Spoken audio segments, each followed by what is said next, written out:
Welcome to all of you. In this video, we are going to discuss the switch conditional statements. This is the another type of conditional statements. In our previous lecture, we have already discussed the if conditional statements, else if conditional statements, and if else conditional statements. In this video, we will see how we can implement switch conditional statements in our program. Okay, so let's get started. So जैसे हम अपने घर पे होता है हमारे जैसे काफी सारे स्विचेस होते हैं और उस पे हम पर्टिकुलर एक स्विच पे हम क्लिक करते हैं। तो जैसे लाइट वाले स्विच पे हमने क्लिक किया है तो लाइट हमारी ऑन हो जाती है, ठीक है ना। फिर जैसे ही फैन वाले स्विच पे क्लिक करते हैं तो हमारा क्या होता है, फैन ऑन हो जाता है। सपोज दैट ये यहाँ पे जो फैन और लाइट के लेबल लगे हुए हैं ये लेबल ना हो तो हम क्या करेंगे, रेंडमली पहले एक स्विच को क्लिक करके देखेंगे। अगर उस स्विच से हम जैसे लाइट ऑन करना चाहते हैं, क्या लाइट ऑन हुई है या नहीं हुई है। अगर नहीं होती है तो हम उसको ऑफ करके फिर दूसरे स्विच पे चले आते हैं और वो स्विच हम क्या करके देखते हैं, क्लिक करके देखते हैं क्या उस स्विच से हमारी लाइट ऑन हो रही है या फिर नहीं हो रही। अगर ऑन होती है तो वो लाइट हमारी जल जाती है यानी कि ग्लो करने लगती है, अदरवाइज लाइट हमारी ग्लो नहीं करती है। तो सेम हमारा switch conditional work statement work करता है।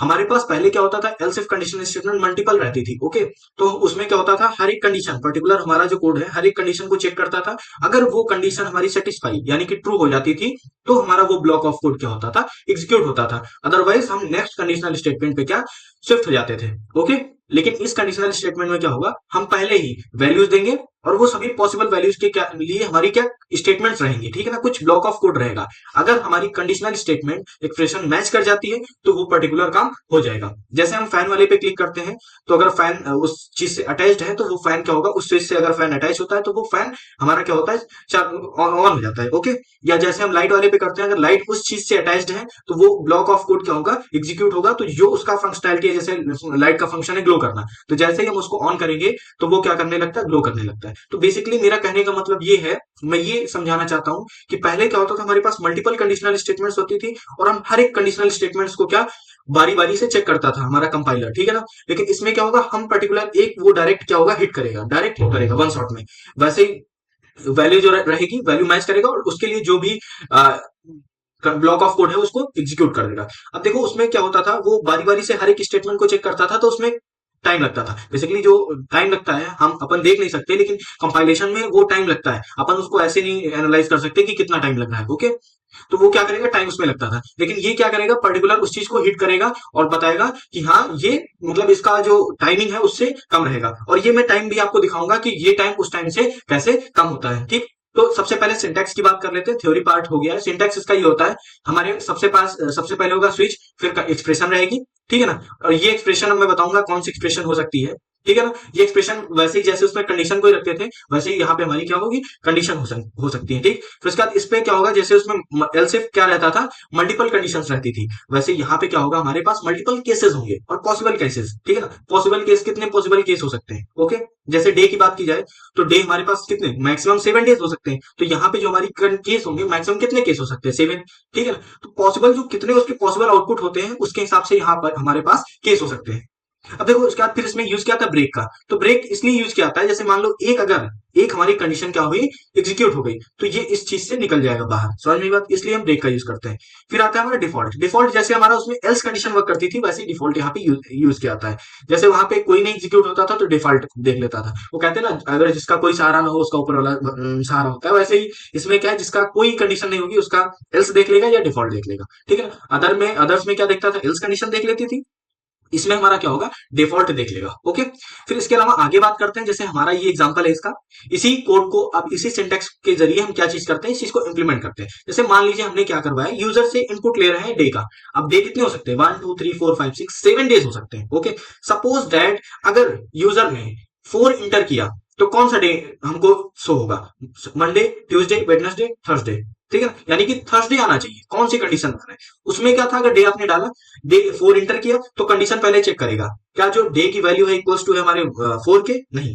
क्या डे की वैल्यू इक्वल्स टू है 2 के, क्या डे की वैल्यू इक्वल्स टू है 3 के, क्या डे की वैल्यू इक्वल्स टू 4 के। Yes, if the value of day is equals to 4 then we want to print the Thursday. Okay, तो बेसिकली उसमें क्या करते थे, हम कई सारी कंडीशंस रखते थे और हर कंडीशन को वो क्या करता था, चेक करता था कि यह कंडीशन क्या ये इसके लिए ट्रू है। If the condition is true then that block of code will be executed, otherwise the execution is shifted from the another condition। Okay, तो इसमें क्या होगा, जैसे आपने इंटर किया 4 तो 4 डायरेक्टली हिट करेगा किसको, ये वाले कंडीशन को, ये वाली हमारी उसको, और इसके अंदर जो हमारा ब्लॉक ऑफ कोड का जो फंक्शन है वो क्या हो जाएगा, एग्जीक्यूट हो जाएगा। ओके। अब देखो इसमें ये यहाँ पे करली ब्रेसेस लगा हुआ है, आप हर एक केस के बाद लगा भी सकते हैं और नहीं भी लगा सकते हैं, ठीक है ना। हर एक केस के बाद आप करली ब्रेसेस लगा सकते हैं और नहीं लगा सकते हैं। ऐसे ही हमारे एल्स इफ कंडीशनल स्टेटमेंट के लिए था। ठीक, अब जैसे यहाँ पे डे आपने मान लो इंटर किया कितना, ये जैसे 4 है ना, यहाँ इसकी जगह पे आपने क्या इंटर कर दिया 6। अब 6 के लिए डायरेक्ट हिट करेगा इस वाले केस को, तो ये डायरेक्टली केस 6 को हिट करेगा और ये कितना प्रिंट कर देगा, सैटरडे। तो बेसिकली कहने का मतलब मेरा ये है कि जैसे उसमें हर एक क्या होता था, कोड क्या करता था, चेक करता था, इसमें हर एक को नहीं चेक करेगा, डायरेक्ट एक फिक्स्ड वैल्यू के लिए वेरिएबल ये वर्क करेगा और उसी फिक्स्ड वैल्यू के अकॉर्डिंग ये क्या करेगा, हमको आउटपुट प्रोड्यूस करेगा। ओके, यानी कि आउटपुट शो करेगा। अब चलिए इस चीज को मैं पहले इंप्लीमेंट करता हूँ, फिर मैं दिखाता हूँ कि हमारी एल्स इफ कंडीशनल स्टेटमेंट और इसमें टाइम कैसे कम लगता है। मैं एक्चुअली आपको टाइम वो दिखाऊंगा कि कैसे कंपाइलेशन में टाइम वो ये कम कंज्यूम करता है। ओके, तो अब देखिए जैसे मैंने ये वाला कोड जो है, ये वाला अपन कोड जो है, मैंने इसको यहाँ पे लिख लिया। ओके, अब इस कोड को क्या करते हैं, एग्जीक्यूट करवाते हैं। अब देखिए मैंने यहाँ पे अभी यूजर से कोई इनपुट लेने के लिए ऐसा कुछ किया नहीं है। हालांकि अगर आप चाहते हैं कि हमें यूजर से इनपुट लेना पड़े, तो उसके लिए मैं जो यहाँ पे इंट डे इक्वल्स टू 4 है ना, ये वैल्यू जो हमने इनिशियलाइज कर दी है, इसको मैं ऐसा रख देता हूँ, इसको हटा हटा के यहाँ पे इसकी वैल्यू मैं क्या कर देता हूँ, एक वेरिएबल को असाइन कर देता हूँ। वेरिएबल को असाइन, जैसे अब देखिए ये वाला हमने कर लिया है। अभी तो यहाँ पे हम यूजर से इनपुट नहीं ले रहे हैं, लेकिन हम चाहते हैं कि अगर यूजर से इनपुट लेना पड़े, तो ये जो डे 4 इसको लिख रखा है, हम डे 4 हटा करके इसको इस जो हमारा रेफरेंस है इस डॉट इंट नेक्स्ट इंट कर देते हैं, ठीक है ना। नेक्स्ट इंट कर देंगे। अब नेक्स्ट इंट अगर हम कर दे रहे हैं, ये जैसे देखिए नेक्स्ट इंट वाला, ओके, ये वाला हम फंक्शन यूज कर ले रहे हैं। अब इससे क्या होगा कि हम यूजर से इनपुट ले लेंगे कि वो 1 से लेके 7 तक कौन सा इंटर करना चाहता है, और वो जो इंटर करेगा वही ब्लॉक ऑफ कोड क्या होगा, एग्जीक्यूट हो जाएगा। अब ये देखिए हमारा हो गया।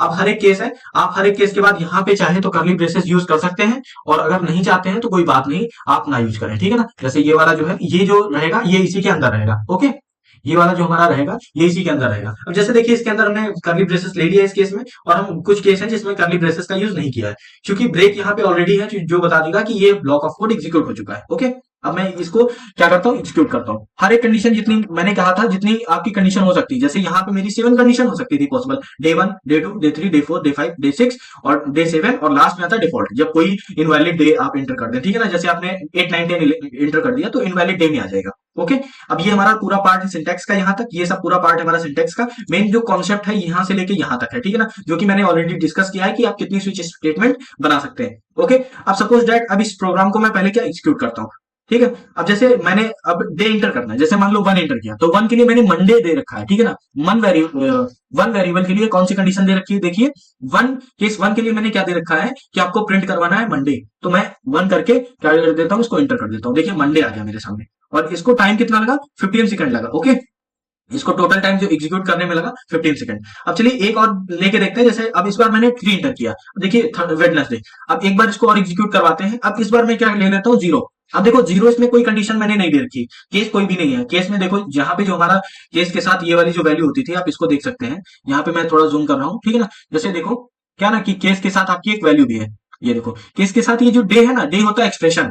एक्सप्रेशन यानी कि यहाँ पे जो आप वैल्यू देंगे, या मैं इसको इरेज करता हूँ, यहाँ पे जो आप वैल्यू देने वाले हैं, ये वाली जो वैल्यू दिए हैं, वो एक्सप्रेशन के साथ क्या करेगा, केस जो है ना ये यहाँ पे, ठीक है, वो इसके साथ मैच करेगा। ये जैसे देखिए यहाँ पे x मैंने दे रखा है, तो ये x जो है ना यहाँ पे इसके क्या है, एक्सप्रेशन की पॉसिबल वैल्यूज हैं, यहाँ की इस कंडीशन की पॉसिबल वैल्यूज हैं, ठीक। जैसे यहाँ पे x ग्रेटर देन 1 कर सकते थे, जैसे वहां पे आप कंडीशन दे रहे थे एल्स को, एक्सप्रेशन की जगह पे यहाँ पे भी आप क्या करेंगे, कंडीशन ही देंगे। फिर उस कंडीशन के अकॉर्डिंग ये क्या होंगे, कैसेस मैच किए जाएंगे, और जो मैच हो जाएगा उस कंडीशन के अराउंड वो आपको प्रिंट हो जाएगा। अब इसको एक बार और एग्जीक्यूट करवाते हैं। जैसे इसमें मैंने क्या दिया था, इसमें मान लो 0 इंटर किया, ठीक है ना। 0 इंटर करके अब देखो इनवैलिड डे क्योंकि जो हमने नंबर इंटर किया वो केस से मैच ही नहीं हो रहा है। ओके, अब एक चीज और मैं आपको बताता हूं, ये हो गया कि, और इसमें देखो आप ये जो करली ब्रेसेस है आप लगा भी सकते हो और नहीं भी लगा सकते हैं, ठीक। अभी तक मैं जितने प्रोग्राम एग्जीक्यूट कर रहा था उसमें कितना टोटल टाइम इतना बिल्ड। अब चलो मैं इसको वो करता हूँ, ठीक है ना, एक बार और एग्जीक्यूट करवाता हूँ, और 0 मैंने देके इंटर कर दिया, 1 सेकंड, ठीक है ना। और एक बार इसको इंटर करवाता हूँ तुरंत 1 करके, देखो 0 सेकंड, ठीक है ना।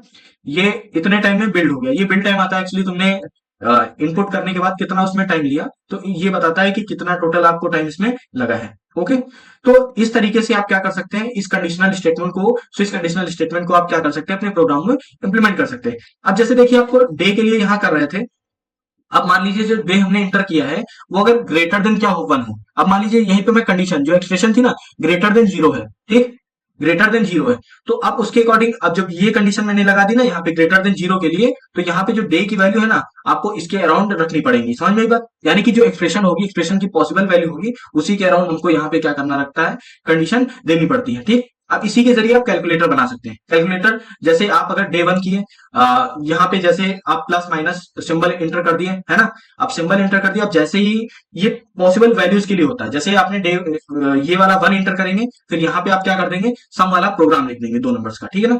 ठीक, अब इस पे कैसे थोड़े बहुत प्रोग्राम होते हैं मैं आगे फर्दर वीडियोस में डिस्कस करूंगा। तो यहाँ के लिए आप इतना ही कि कैसे इसको इंप्लीमेंट करते हैं और ये इसकी वर्किंग कैसे होती है। तो नेक्स्ट वीडियो में जो अपन बात करने वाले हैं, जो बात करेंगे और थोड़े आगे चल के, तो उसमें इस पे जो स्विच स्टेटमेंट है इसके थोड़े और प्रोग्राम हम देख लेंगे। अब फिर और इसके आगे जो नेक्स्ट वीडियो है वो लूपिंग के ऊपर है, लूपिंग क्या होती है और कैसे उसको इंप्लीमेंट करते हैं, और उसके जो मल्टीपल प्रोग्राम्स हैं कई सारे डिफरेंट डिफरेंट, उन सभी चीजों के लेके हम डिस्कस कर रहे होंगे। तब तक के लिए बाय बाय, फिर हम नेक्स्ट वीडियो में लूपिंग डिस्कस करेंगे।